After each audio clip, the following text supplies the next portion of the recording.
Hey guys, welcome back to my channel. So guys, आज का ये वीडियो आप सभी के लिए मोस्ट इम्पॉर्टेंट है। आपको बता दूं, यहाँ पर शिक्षक भर्ती को लेकर दो बड़ी अपडेट आई हैं। पहली तो ये है कि स्कूल शिक्षा विभाग की तरफ से जो शिक्षकों की भर्ती की गई उसमें ओबीसी आरक्षण 27% दिया गया है, 14%, या फिर जो शिक्षकों की भर्ती की गई है उनमें जो घोटाला किया गया है उसकी जाँच के यहाँ पर निर्देश दिए गए हैं।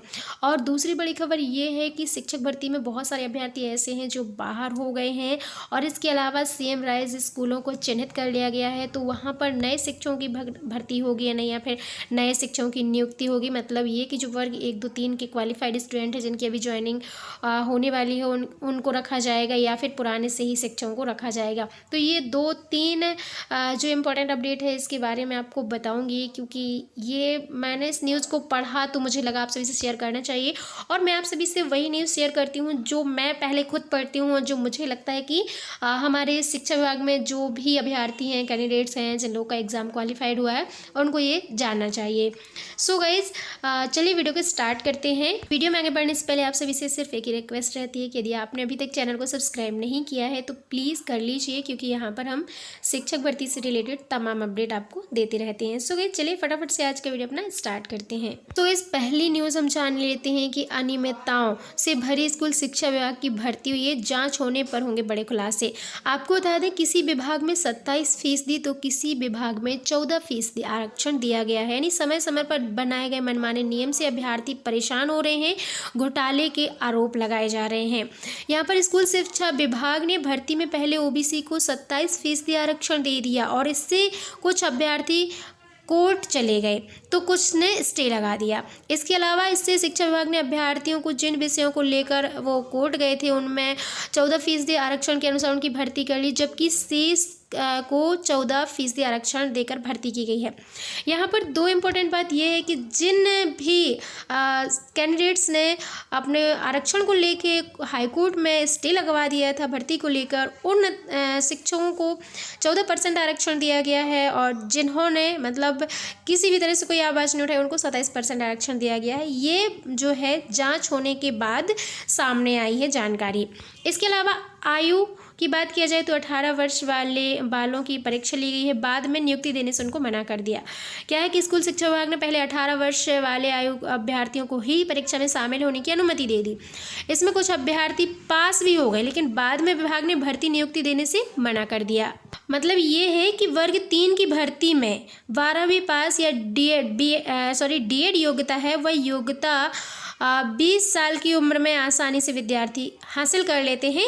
तो ऐसे में शिक्षा विभाग को ये नहीं करना चाहिए कि जिन कैंडिडेट्स की उम्र हो गई है उनको नियुक्ति ना दे। यदि 18 वर्ष की उम्र में ही एग्ज़ाम लिया है तो 20 भी हो गए हैं, तो मतलब एज तो काफ़ी है, ऐसा नहीं है कि एज में कोई कंसेशन है। यहाँ पर 18 से ज़्यादा वालों के लिए यहाँ पर बताया गया 18 से बस कम नहीं होना चाहिए, 18 से ज़्यादा वालों के लिए बिल्कुल वैकेंसी रहती है।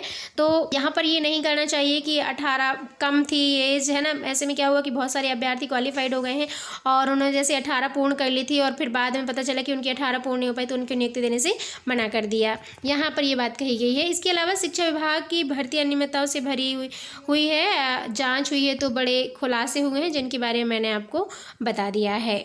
और इसके अलावा एक और इम्पॉर्टेंट अपडेट है, जैसे मैंने आपको बताया, सीएम राइज स्कूल को चिन्हित कर लिया गया है। 274 ऐसे विद्यालय हैं, मतलब 1 से 1.5 साल में बनकर तैयार होंगे। ग्रीन बिल्डिंग कॉन्सेप्ट के 40 स्कूल, और नए सत्र से ऑफलाइन एजुकेशन पर ही पहले फोकस दिया जाएगा। आपको बता दें, नया सत्र कब प्रारंभ होगा तो राष्ट्रीय शिक्षा नीति 2020 के तहत अगले सत्र से स्कूलों में पढ़ाई और परीक्षाओं का पैटर्न बदलने जा रहा है। यानी परीक्षाओं का जो पैटर्न है वो बदलने जा रहा है। कक्षा 9वीं से 12वीं तक की परीक्षा में 10% प्रश्न मल्टीपल चॉइस क्वेश्चन यानी MCQ पैटर्न पर हो सकते हैं, और वहीं ऑनलाइन एजुकेशन की बजाय ऑफलाइन एजुकेशन पर ही अब विशेष फोकस दिया जाएगा। और यह दो बड़े समाधान काउंसलिंग और बोर्ड ऑफ स्कूल एजुकेशन कोप्सी की 51वीं अंतर्राष्ट्रीय कॉन्फ्रेंस के सामने ये निकल कर आए हैं।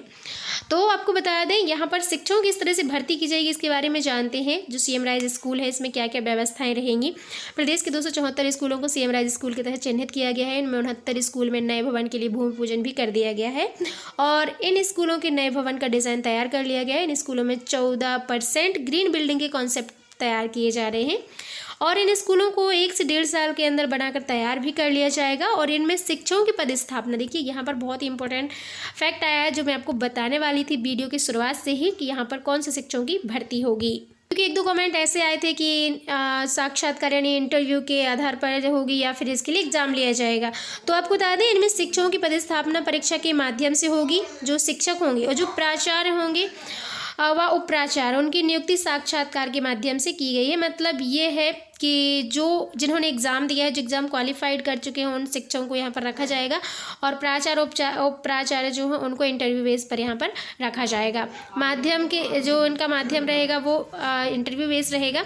और इसके अलावा इनकी पदस्थापना की प्रक्रिया पूरी कर ली गई है। मतलब जो स्कूल चिन्हित किए गए हैं वो प्रक्रिया भी पूर्ण कर ली गई है। इन स्कूलों में शिक्षकों को एक दिन में 4 कक्षाएं लेना अनिवार्य होगा और साथ ही ऑनलाइन ट्रैकिंग भी की जाएगी।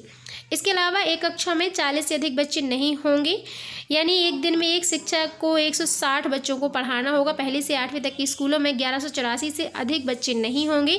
वहीं 12वीं तक की स्कूल में भी यही व्यवस्थाएं रहेंगी। और इसके अलावा क्या व्यवस्थाएं रहेंगी इनके बारे में चलिए हम आपको बता देते हैं। बट उससे पहले आपको बता दें कि इनकी नियुक्ति हो चुकी है ऑलरेडी शिक्षकों की। और आपको बता दें यहाँ पर एक ही शिक्षक रहेगा जो 40 बच्चे होंगे एक कक्षा में ही। और एक शिक्षक एक दिन में 160 बच्चों से ज़्यादा को नहीं पढ़ाएगा। 1 से 8वीं तक के जो भी स्कूल रहेंगे उसमें 160 बच्चे ही होंगे।